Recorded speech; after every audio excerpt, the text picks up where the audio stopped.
carga delante de ti, todas nuestras angustias, y decidimos entregar delante de tu presencia nuestro ser en confianza, creyéndote, amándote a ti, confiando en ti, Señor. Nos apropiamos de tus promesas, de la palabra que tú nos has dado, y decidimos levantarnos para tu gloria. Límpianos, Señor, renuévanos a tu manera, santifícanos, muéstranos tu camino, tu propósito, para que podamos agradarte en todo. Te adoramos, Señor, te damos a ti el honor. Aleluya, dígaselo. Admirable, eres el principio y fin, soberano y sublime, eres nuestro Salvador, el Rey de Reyes. Admirable, eres el principio y fin, soberano y sublime, eres nuestro Salvador.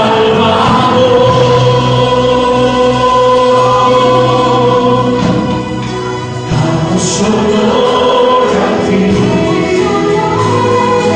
damos honor a ti, porque no hay otra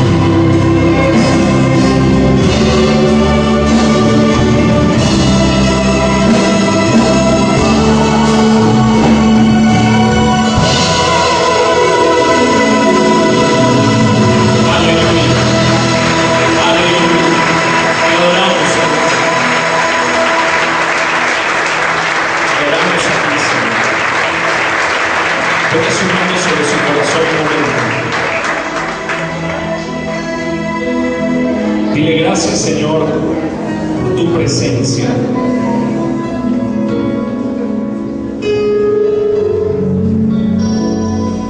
Y ahora, Espíritu de Dios, toca las vidas en este momento. Sana a los que están quebrantados de corazón.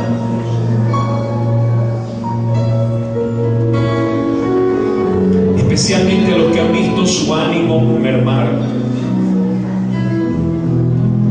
Tócales, Espíritu Santo.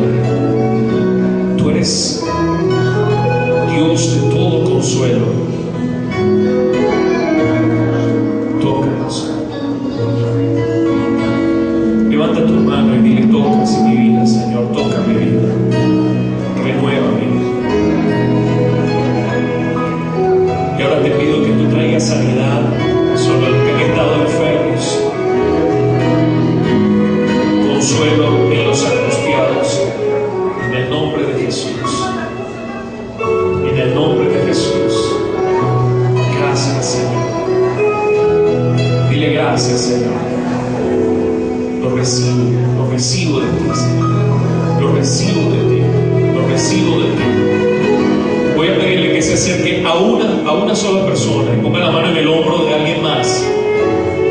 Si hay algo por lo que usted quisiera que quien está con usted ore, pídale a alguien más que ore por usted. Y si usted siente dirección del Espíritu Santo para orar en favor de otra persona, hágalo.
sangre de Cristo.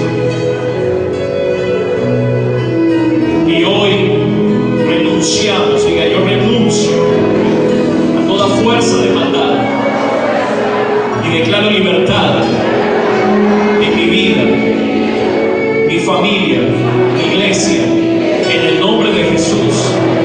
Dile, en el nombre de Jesucristo. Hablamos libertad, hablamos sanidad, hablamos crecimiento en todas las cosas. Y diga, gracias Señor. Levante su mano, diga, gracias Señor, porque tú nos haces más que vencedores. Dile, a ti sea la gloria, a ti sea la alabanza. Dile, gracias Señor, por tu libertad, por tu libertad. Aleluya, aleluya. Comience a darle adoración al Señor. Dele al Señor alabanza. Dele alabanza a Él. Dígale, gracias Señor. Dígale, gracias Señor. Gracias Señor. Gracias Señor. Gracias Señor.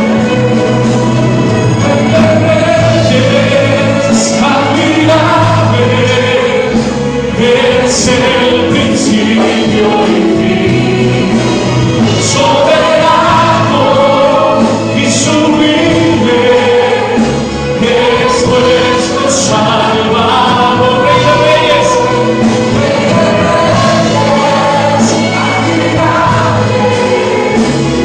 es el principio y fin, soberano y sublime. Es nuestro Salvador.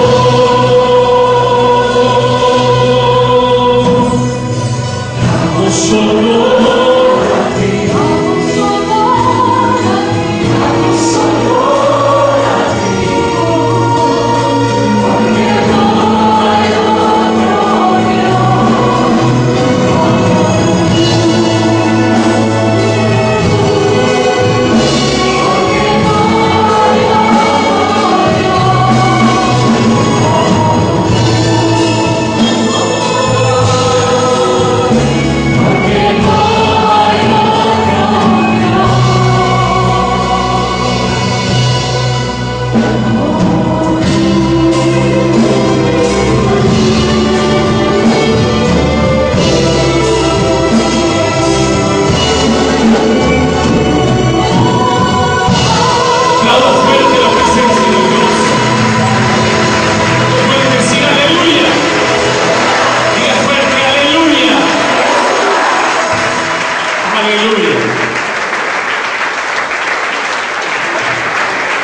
bendiga a la gente que está alrededor suyo, salúdenles. Hoy nos acompaña Osmani. Qué bueno, vamos a dar un aplauso de bienvenida a Osmani, que viene del otro lado del charco. Qué bueno que está ahí. Dios les bendiga a todos.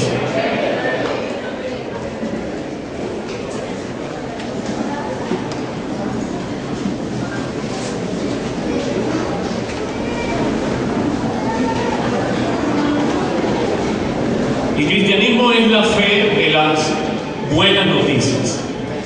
Hay muchos elementos de los cuales nosotros podemos dar fe y proclamar.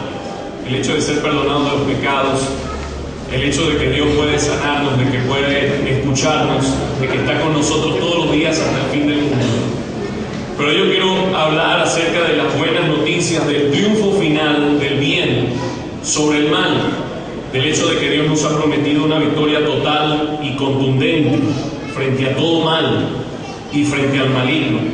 Hay una relación muy estrecha entre el bien y Dios, así como hay una relación intrínseca entre la maldad y el diablo también. La gente no suele hablar con frecuencia de eso y otros quizás hablan de más. Algunos en estos días se les dificulta creer en la existencia de un diablo, o por lo menos de un diablo personal. Otros, paradójicamente, les resulta más fácil creer en el diablo que en Dios. Uno de esos casos sorprendentes es la del escritor y productor de aquella obra literaria y luego llevada al cine llamada El Exorcista, William Peter Buckley, que dijo lo siguiente: en lo que se refiere a Dios no soy creyente, Pero en cuanto al diablo, el asunto es distinto. El diablo se está anunciando continuamente y hace muchísimas propagandas. Es cierto lo que él dijo. Todo el tiempo nosotros vemos una obra negativa que nos muestra que detrás de ese escenario hay una persona real que mueve muchas veces la vida de las personas como si fuera un titiritero. Lo terrible es cuando uno pierde a Dios de perspectiva. A algunos se les hace difícil creer en una realidad de un diablo personal, porque así como es absurdo pensar en un Dios que es una especie de anciano enfurecido, de muy mal humor, que está en alguna nube lanzando patadas y mordiscos para acá abajo, y que no tenía cómo rasurarse una barba muy larga, si eso nos parece fantástico y extraño, creo que también es todavía más absurdo el pensar en una especie de diablo vestido de rojo, con sus cuernos largos y una cola bifurcada y un tridente. Y cuando uno piensa en una imagen así, uno se imagina que al final de la historia alguien nos estaría diciendo la mejor forma de comer jamón. Así que no creemos en una imagen de diablo pintado de esa manera. Quizás esas formas caricaturescas infantiles en que se nos presenta la realidad y el mundo espiritual hace que el escepticismo sea más creciente.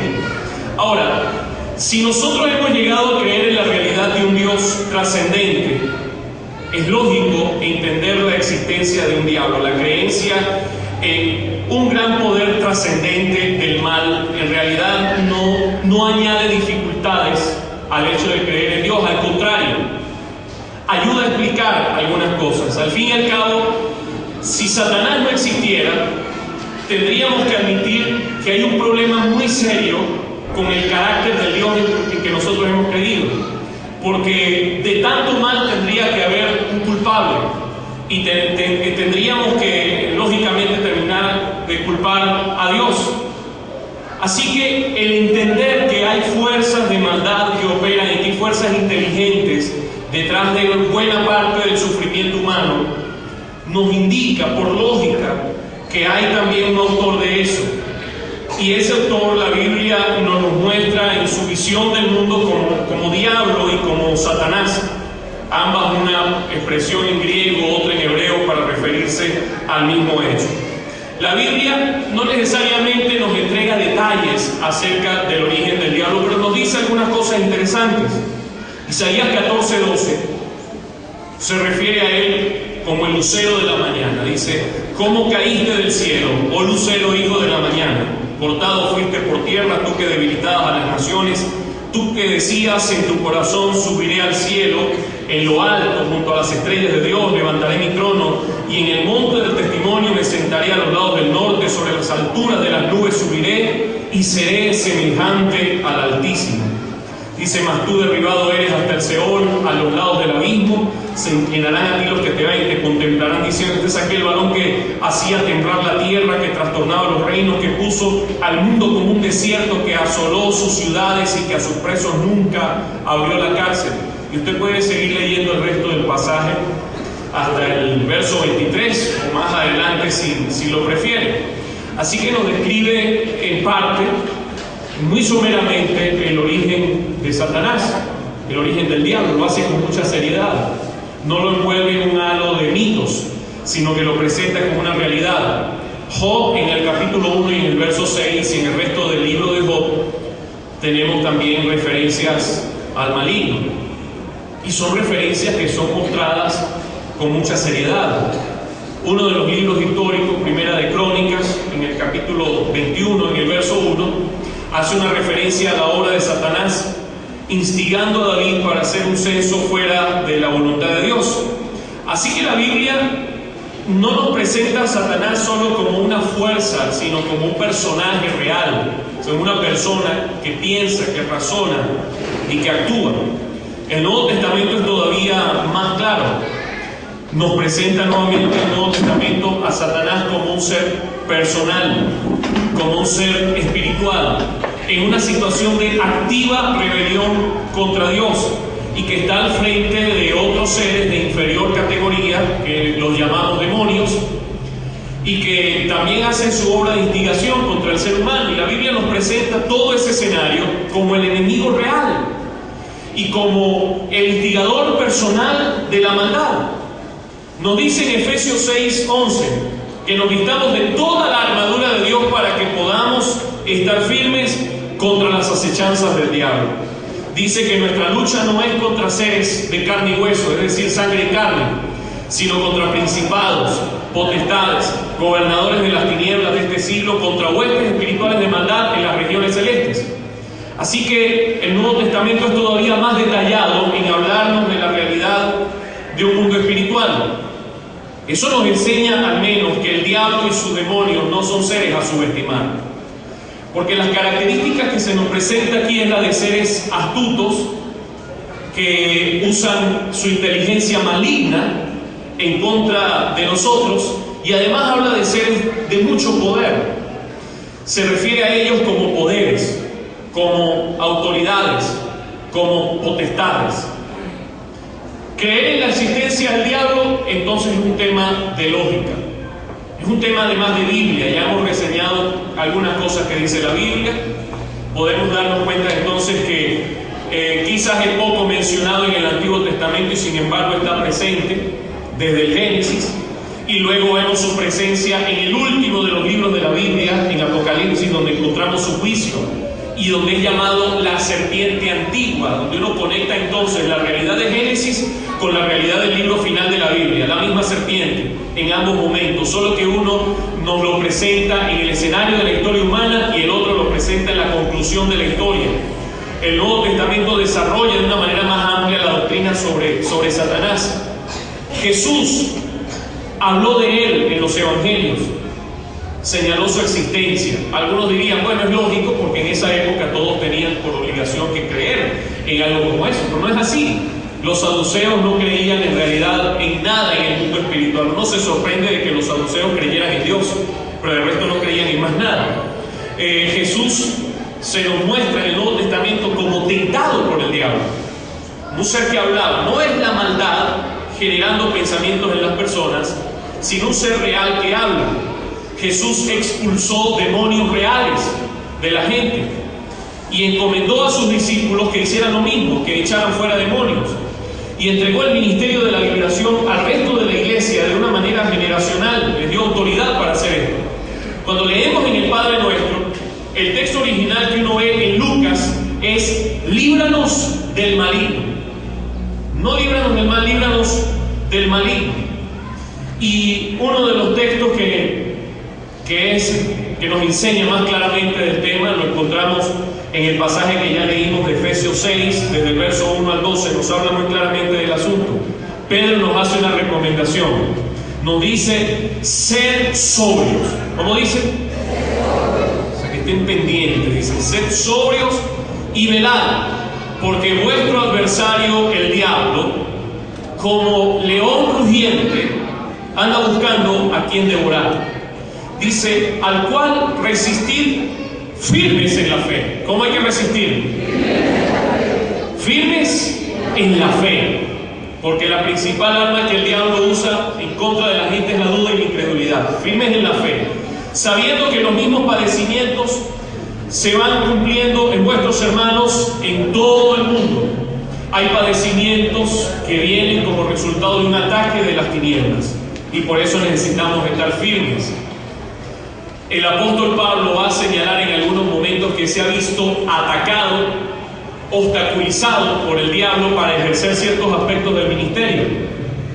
Cuando se afina nuestro discernimiento espiritual, entendemos que más que un personaje de fantasía se trata de un ser real.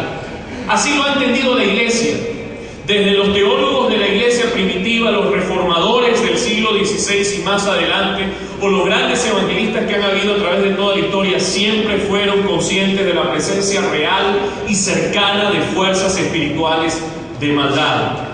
Y en nuestra propia experiencia, yo no sé cuántos han tenido la situación de que cuando han tratado de servir al Señor de una manera firme o han tenido una encomienda muy grande que amenaza los intereses de la maldad en los lugares donde estén, ¿Se han dado cuenta que a veces hay obstáculos que no parecen normales, que parecen sobrenaturales, que pareciera que las tentaciones se hacen más frecuentes, que pareciera que los ataques a nivel de duda, a nivel de incertidumbre, se hicieran más fuertes?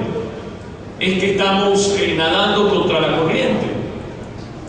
Hay quienes piensan que es normal el hecho de ir contra la corriente, pero de hecho es antinatural.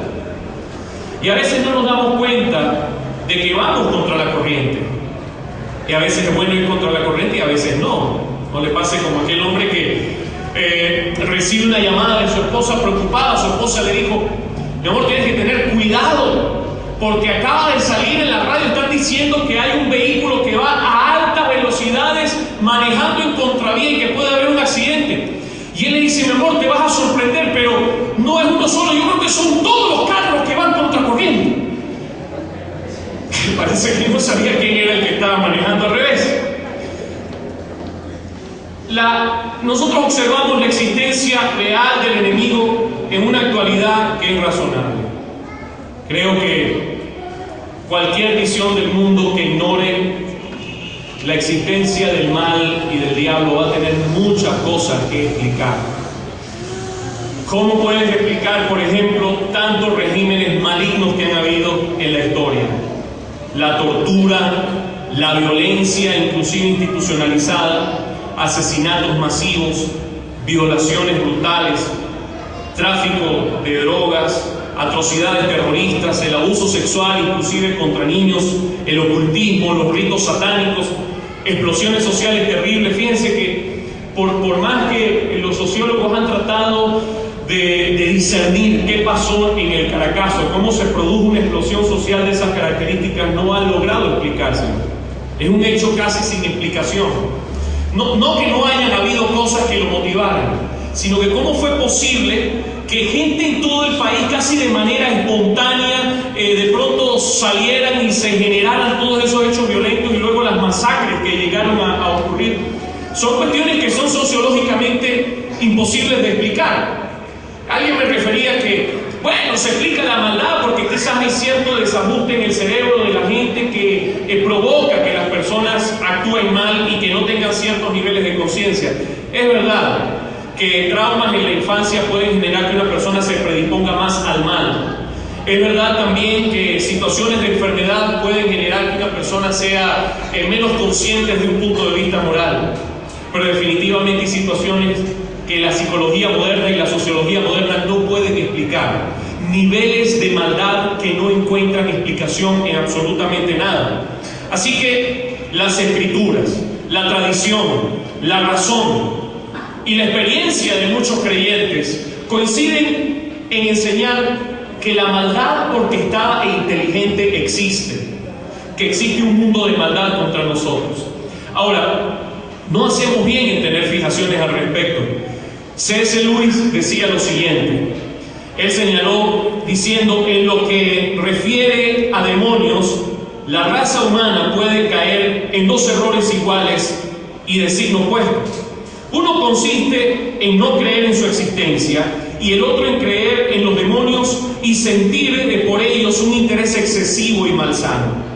Los demonios se sienten igualmente halagados por ambos errores y acogen con idéntico entusiasmo a un materialista o a un hechicero.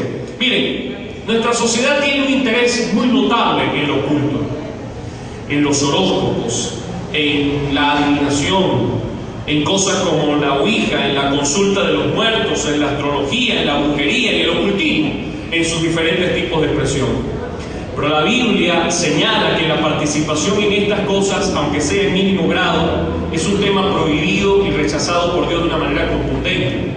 Dice la palabra del Señor, Deuteronomio 18:10: no sea hallado en ti quien haga pasar a su hijo o a su hija por el fuego, ni quien practique adivinación, ni agorero, ni sortible, ni hechicero, ni encantador, ni adivino, ni mago, ni quien consulte los muertos, porque es abominación para con el Señor cualquiera que hace estas cosas. Y por estas abominaciones el Señor tu Dios echa estas naciones de delante de ti.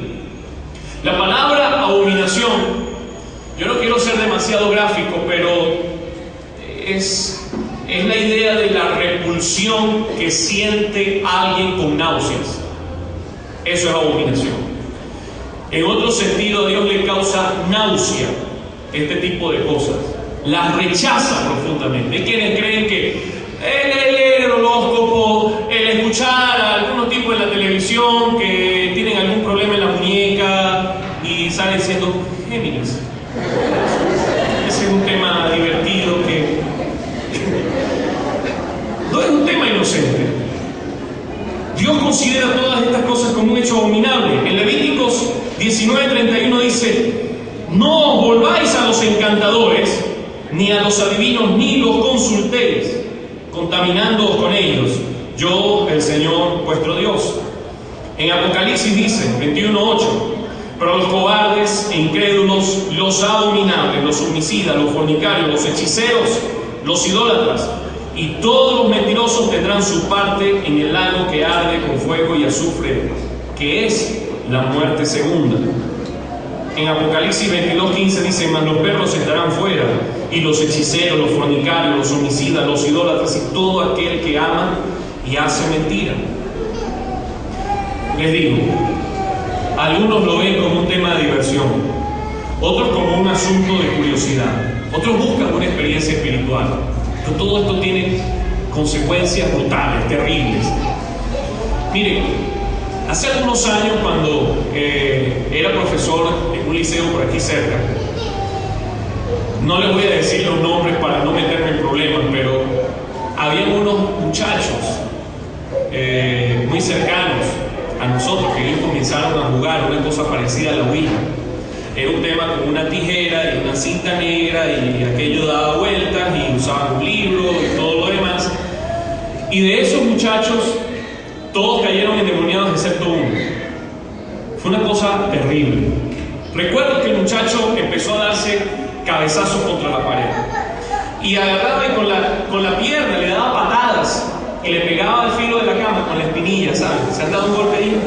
Bueno, ya sé que me entienden, ya me doy cuenta que me están entendiendo de que eso duele, ¿no? Y le pegaba en la cama y era una cosa terrible.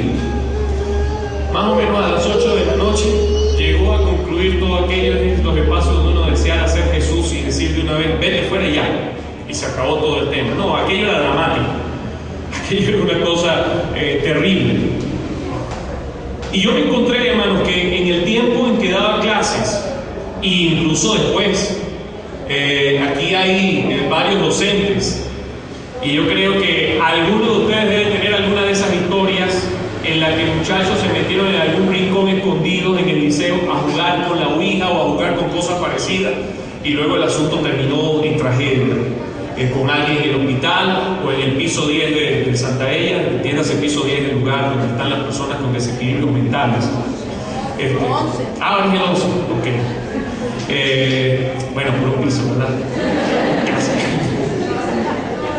Sí, faltaba subir un poquito más de escalera, ¿no? Lo que pasa es que el ascensor de hasta abajo no tiene que subir. Bueno, uno se encuentra con que la gente que se mete en esas cosas descubre que no es nada inocente. Es un problema real. Y por eso Dios lo prohíbe. Si usted en algún momento se ha metido con el mundo del ocultismo, identifica este tipo de situaciones en su vida y se da cuenta de que esto le ha afectado, o quizás no se haya dado cuenta de eso, la palabra del Señor le ha llamado al arrepentimiento y a la renuncia. En Hechos capítulo 19 y en el verso 18 dice las dimensiones del arrepentimiento de gente que cortó con eso. Dice: y muchos de los que habían creído venían confesando y dando cuenta de sus hechos. Asimismo, muchos de los que habían practicado la magia trajeron los libros y los quemaron delante de todos. A alguien le puede parecer que eso es un acto casi medieval, un acto de la época del oscurantismo. Queme toda esa porquería. Acabe con todo eso que en algún momento le haya ligado a usted al mundo del ocultismo, al mundo de las tinieblas.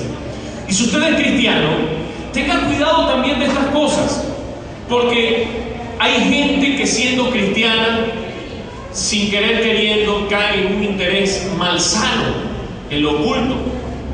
Y entonces empiezan a leer libros cristianos me refiero, que yo creo que son más dados a los inventos, más dados a las supersticiones, a los sueños con cosas extrañas, a las especulaciones, que a la realidad de la Biblia. Y a veces uno de vez en cuando se encuentra con hermanos que vienen a mostrarle a uno libros y cosas así, de gente que yo digo que son cristianos, pero lo loco no se les ha quitado. No malgaste su dinero en esas cosas, comprando libros de ese tipo. A veces algunas de esas cosas suenan fascinantes. La gente, bueno, como de repente no ha visto las historias de, ¿cómo se llama?, Crepúsculo y esas cosas, entonces se compran algún libro de Rebecca Brown o algo por el estilo, algo que les hable de cómo la gente se convierte en lobos y en vampiros y en murciélagos. En serio, eso que les estoy diciendo es literal. La gente se hace un mundo de cosas extrañas y loquísimas en su cabeza. Mire, hay tantos libros en este mundo, mis hermanos, tantas cosas útiles para leer. La vida no nos va a alcanzar para leerlos todos, así que invierta en buenas cosas. Amén. A ver, tácticas que llega a utilizar el enemigo son diferentes, son variadas. Él trata de destruir al ser humano, básicamente. Pues la Biblia dice que su vocación principal como ladrón es la de matar, ¿qué más? Hurtar y destruir. La de Jesús es, yo he venido ¿para qué? Para que tengan vida y la tengan en abundancia. Su vocación principal, por otra parte, es impedir que la gente conozca del Señor. Así que el diablo puede estar muy contento con gente que no le quiere predicar a otro, con gente que no quiere hacer discípulos ni nada de eso. Él puede estar feliz con eso, porque le ahorran parte del trabajo. Porque su trabajo, según 2 Corintios 4:4, dice que el Dios de este siglo, es decir, Satanás, cegó el entendimiento de los incrédulos para que no les resplandezca la luz del Evangelio de la gloria de Cristo. Así que, si alguien habla mal de evangelizar, si alguien habla mal de células, es usted un buen empleado del enemigo. Le hace el trabajo de gratis. Y si alguien tiene flojera de predicar, el enemigo le va a aplaudir, porque su trabajo es ese: que a la gente no le resplandezca la luz del Evangelio, que su entendimiento sea cegado para eso. Ahora, el diablo comenzará a usar con gran habilidad ciertas cosas. Una de estas cuestiones, creo que quizás la más importante, es la duda. ¿Qué cosa? ¿Sí me están escuchando?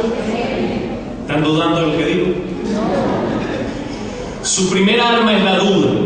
Desde el principio, a Eva le dijo, Dios ha dicho. Ponga cara de duda, a ver.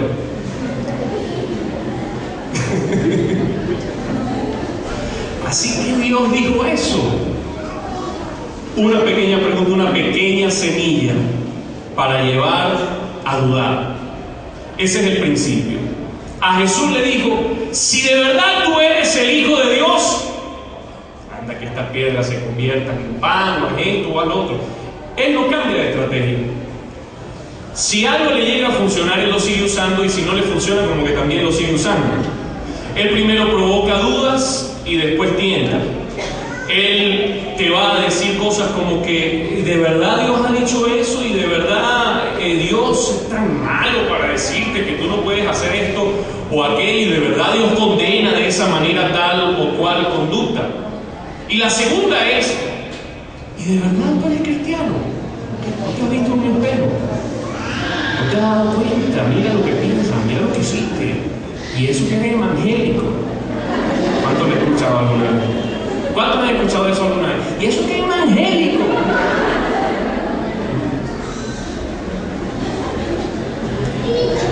Intentar mirar nuestra confianza en lo que Dios ha dicho. Tratar de quebrar nuestra relación con Dios. Tratar de sembrarnos culpas destructivas. Hay un tipo de culpa que nos lleva al arrepentimiento y nos lleva a arreglar nuestras cosas con Dios. Hay otro tipo de culpa que nos termina de apartar de Dios. Hay algunas cosas que Satanás en su estrategia busca que usted ignore. Él los ignora en su discurso, en los argumentos que te da. En Génesis 2:16 dice, y mandó el Señor Dios al hombre, diciendo, de todo árbol del huerto podrás comer, mas del árbol de la ciencia del bien y del mal no comerás, porque el día que de él comieres, ciertamente morirás. Hay tres cosas que el enemigo trata de que tú ignores. Uno es la amplitud de Dios, lo otro es la prohibición y lo otro es la advertencia. Lo primero que uno ve acá es que en realidad Dios fue muy amplio. Le dijo al hombre: tú puedes comer de todo lo que hay en el huerto. Él tienes un bosque inmenso, grande, para que disfrutes de él. Satanás ignora que, o te trata de hacer ignorar que Dios te ha dado permiso para muchas cosas. Dios te ha dado permiso para reír. Sonría, por favor. A veces eso es una cosa que de repente en cierto momento puede que cueste, pero por favor muestre sus dientes, su sonrisa pexo al lado suyo. Dios le ha dado a usted permiso para disfrutar, le ha entregado abundancia de bendiciones, le ha dado el privilegio extraordinario de una relación con Dios. Eso ha implicado la transformación de sus relaciones con los demás, su crecimiento en todas las cosas, el crecimiento de su vida, las posibilidades innumerables de crecer y de hacer crecer su entorno. Le ha entregado bendición en muchas cosas. Le ha entregado a usted la bendición de la familia, le ha entregado a usted la bendición de la amistad, de las relaciones interpersonales, la creación en su totalidad, para que usted la disfrute, para que usted lo vea. Amén. En alguna ocasión había una gente que le impedía a los hermanos ir a la playa, y yo digo: pero no puede ser. Eso lo hizo el Señor también para usted. Amén. Le ha enseñado, le ha entregado a usted el Señor toda esta creación para que usted la disfrute. Le ha entregado la belleza, el asombro de la naturaleza que hay en el entorno. Mire, le ha entregado el arte para que usted disfrute del arte, de la música, de la literatura, del deporte, de la comida, de todo lo que hay en el entorno. Placeres inocuos, grandes, pequeños, todo. Amén. Todo lo puesto ahí. Pero el diablo se centra en unas pocas prohibiciones que tiene en su lista. Si te haces mangiento, ya no te vas a poder emborrachar. Viene el 31, viene el 24. Tienes que celebrar el nacimiento de Jesús. ¿Usted se acuerda, verdad? Qué bonita la Navidad, Navidad, blanca Navidad, ¿verdad? Blanco, noche de crema. No, qué va. Eso es inocente, ¿verdad? Miren, ahí lo tienen. No puedes tener 2, 3, 4. Te tienes que olvidar de la arena. Entonces le empieza a entregar su lista y le dice: mira todo lo que no puedes. Qué aburrida va a ser tu vida. No vas a disfrutar. Te estás perdiendo algo. O dale y después te perdona Dios. Un momentico nada más. Mire, ignora Satanás el tema de la prohibición. La prohibición real. Y el por qué se hace. Y trata de que te concentres, de que pierdas de vista el bosque para concentrarte en un árbol. Después el tema del árbol trata de que ignores lo terrible que es decir, el porqué de la prohibición. Hay sufrimientos que Dios quiere que nosotros evitemos. Dios no quería que el hombre experimentara el mal. Se llama el árbol de la ciencia del bien y del mal, porque el hombre no tenía que reflexionar el bien porque era un tema implícito. Si tomaba el árbol de la vida, sencillamente, como una respuesta automática, él iba a vivir en la bondad de Dios. Pero el conocer el bien implica la realidad de un conocimiento de mal también, bien y mal. Dios no quería que nosotros tuviéramos relación con el mal. Y por eso nos enseñó que algunas cosas sencillamente no deberíamos de hacerlas. Que ese árbol en medio del bosque es lo que deberías de evitar. Se centró en la lista de prohibiciones, pero no nos enseña que eso tiene consecuencias. Nos recuerda que hay situaciones que generan esclavitudes y Dios quisiera evitarnos las esclavitudes. Lo otro es que se ignora la advertencia: el día que de él comas vas a morir. Y lo primero que hace Satanás es negar el castigo. Eso no es verdad. Lo que pasa es que Dios sabe que el día que pase esto van a ser como Dios. Ignora el castigo y entra entonces en un sistema de engaño. Insinúa que Dios es una especie de aguafiestas cósmico. Está en alguna parte tratando de impedir que disfrutes la vida o que realices tus sueños. Ahora, Lo cierto en realidad es que es todo lo contrario, porque el pecado trajo sus consecuencias, y la primera consecuencia, diga conmigo, es la vergüenza. Ellos se vieron desnudos y comenzaron a cubrirse. No se habían dado cuenta, o por lo menos no les importaba lo que pensaban los demás. Yo no sé cómo era el rollo. Algunos dicen que estaban vestidos con una especie de halo de luz. Puede ser así, pero en realidad es una bonita especulación. No sabemos, pero sobre ellos vino un sentido de vergüenza. ¿Qué pasaría o qué sentiría si usted fuera a un lugar que por el hecho de sentarse en esa silla, usted entrega el derecho de que en una pantalla grande se puedan transmitir todos los errores que usted ha cometido y sus más íntimos pensamientos, lo que usted ha albergado y que no se los ha dicho a nadie? Yo creo que la mayoría de nosotros, si estuviéramos en tales condiciones, saldríamos corriendo de un espacio como ese. En realidad hay una suerte de culpa en todos. Este hombre, Sir Arthur Conan Doyle, que fue el autor de la historia de Sherlock Holmes. el elemental, mi querido Watson, mi querido Pedro, perdón, el autor de la historia de Sherlock Holmes. Este hombre en una ocasión quiso jugarle una broma a algunos de los personajes más importantes de su entorno, y ahí estaban líderes religiosos, allí habían políticos encumbrados, reconocidos por su alta moral y todo lo demás. El hombre le mandó un telegrama a todos, y el telegrama decía lo siguiente, solamente decía: huye inmediatamente, se ha descubierto todo. Al día siguiente todos habían abandonado la ciudad.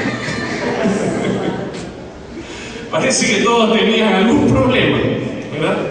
O alguien tiene alguna cosa que no quisiera que se sepa. Alguien dijo en una ocasión: todo santo tiene un pasado y todo pecador tiene un futuro. Miren, la Biblia dice: todos pecaron. Si todos pecamos, todos en algún momento podremos sentir el peso de la vergüenza, y cuando uno dice vergüenza, sabe de qué estamos hablando.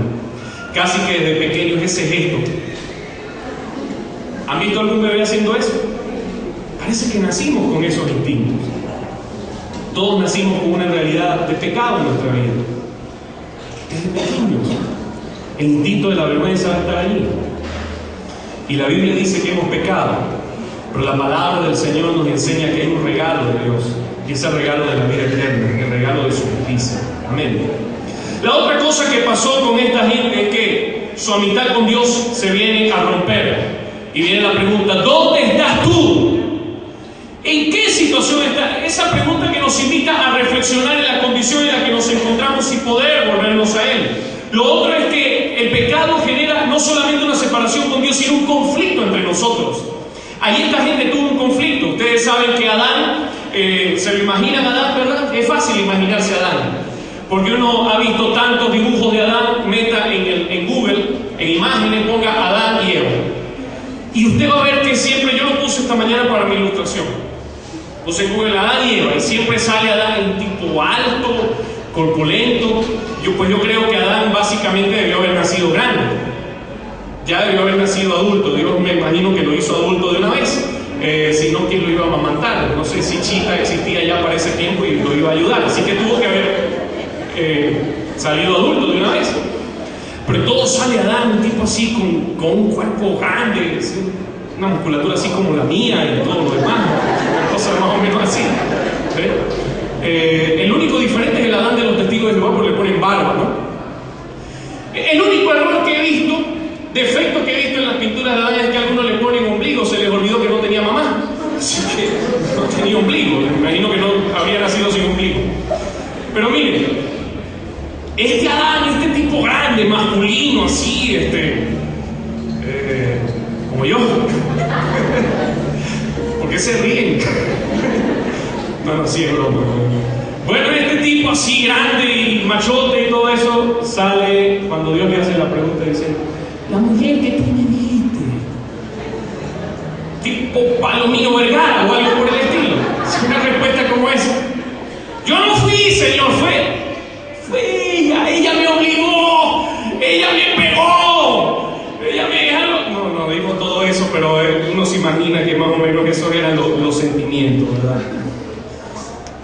Y la guayma esa, me refiero al diablo, ¿no? A la serpiente antigua, terminó siendo la culpable porque Eva culpó fue ¿a quién? A la serpiente antigua. Y aquí el acto más injusto de Génesis, que la serpiente no tuvo entonces a quien echarle la culpa. Pero el tema fue que todos terminaron allí como que en un conflicto, en una situación dramática. Luego vemos el tema del castigo. Hubo este castigo sobre Adán y Eva, fueron echados. ¿Qué genera todo esto? ¿Qué genera el pecado en nosotros? Genera un sentido de culpa. Y la culpa tiene dos aspectos. Un aspecto destructivo, que es cuando nos termina de hacer más daño o nos termina de llevar a cosas peores. Satanás pone un pensamiento, te dice algo y luego trata de hacerte sentir más culpable de lo que ya eres. Recuerdo el caso de una muchacha que me decía que cada vez que iba a orar le venían a la mente groserías y blasfemias y cosas por el estilo y unos pensamientos horrorosos y decía que era mala y todo lo demás. Y traté de explicarle que era el diablo que le estaba hablando. Él no tiene que hablarle al oído, él puede hablar espiritualmente porque es un ser espiritual, por eso puede comunicarse directamente en ese sentido, no necesita un sistema de comunicación distinto, puede lograr la sofisticación de espíritu a espíritu. Entonces le dije, no tomes esos pensamientos como tuyos, recházalos en el nombre de Jesús y sencillamente sigue orando, y si sigue hablando, ignóralo. Tú le vas a decir en el nombre de Jesús, así con mucha decisión, cita aquella palabra bíblica, Satanás, palabras necias. Y sigue orando al Señor y no te cargues de culpa, pero a veces la culpa viene disfrazada en estos términos. Bueno, si ya lo pensé, ya soy culpable del pensamiento. Es decir, yo sé que esa persona tenía un problema conmigo y yo siento de poner mi mano con cariño en su ojo, ¿verdad? Ya me vino el pensamiento, como ya tengo el pensamiento, entonces soy culpable del pensamiento. Como soy culpable del pensamiento y de todas maneras ya pequé, bueno, ni modo, terminar el pecado, ya lo hice de todas maneras. Y así el asunto va progresando. El pecado es así, es progresivo y destructivo cada vez que avanza. Es como aquella persona que cuando era niño, que yo no le voy a decir quién es, había un pedazo de torta muy bonito. Era para cantar cumpleaños, era como un dulce, una cuestión así muy chévere, ¿verdad? Y tenía así chocolate en el entorno. Y el niño agarró una parte del chocolate y se comió el chocolate. Y dijo, pero se va a notar que queda la otra parte. Se agarró la otra parte. Se dio cuenta de que la fresa era muy grande y que algunos dulces traen la fresa picada. Así que sacó la fresa y picó una parte. Pues se dio cuenta de que quizás luego se den cuenta de que la fresa fue picada recientemente. Así que picó otra parte a ver cómo se veía y se comió la otra parte. Luego se dio cuenta de que la cosa no se iba a ver muy bien, así que se terminó de comer la fresa. Pero luego quedaba un huequito que era la parte donde estaba la fresa y no hallaba cómo acomodarlo. Y cada vez que lo acomodaba se tenía que llevar la cosa a la boca. Así que el asunto se iba complicando más. Así que en un arrebato y en una decisión muy firme terminó de comerse todo, porque después de todo podrían haber varios sospechosos. Y era imposible, si van a sospechar de alguien, bueno, que sospechen por algo. Se perdió, a lo mejor alguien no se dé cuenta, de repente piensen que se les olvidó dónde estaba. Y así sencillamente se termina la gente comiendo todo, ¿verdad? Así pasa con nosotros. Hacemos una cosa mal y eso nos lleva a otra cosa y luego a otra cosa y luego a otra y luego a otra, y sobre cada una de estas cosas se va cargando un peso terrible de culpa, un peso fuerte sobre nuestras vidas. Y allí va a estar el enemigo tratando de decirte, y tú y que eres cristiano, y tú que eras evangélico, y cada vez nos cargamos más de culpa. ¿Cuál es la situación? Que el pecado nos termine entonces llevando a la esclavitud. Miren lo que dice Colosenses 9 al 14. Ustedes leen en su casa todo el pasaje. Yo les leo esto. Diga conmigo, el cual, no, dígalo fuerte, de esto depende de su almuerzo, ¿ok? Diga, el cual, eso es, van a comer bien, en la vendimia. Después le dicen los precios. El cual nos ha librado de la potestad de las tinieblas y nos trasladó al reino de su amado Hijo, Jesús. ¿De qué nos libró? ¿Qué hizo el Señor con nosotros? Nos trasladó, nos puso en otro espacio. Mire, uno de los traslados de las compras más polémicas en el fútbol europeo fue en el 2003, cuando ofrecieron por David Beckham la fantástica, extraordinaria cifra de 35 millones de euros. Eso es bastante, ¿verdad? Es mucho dinero.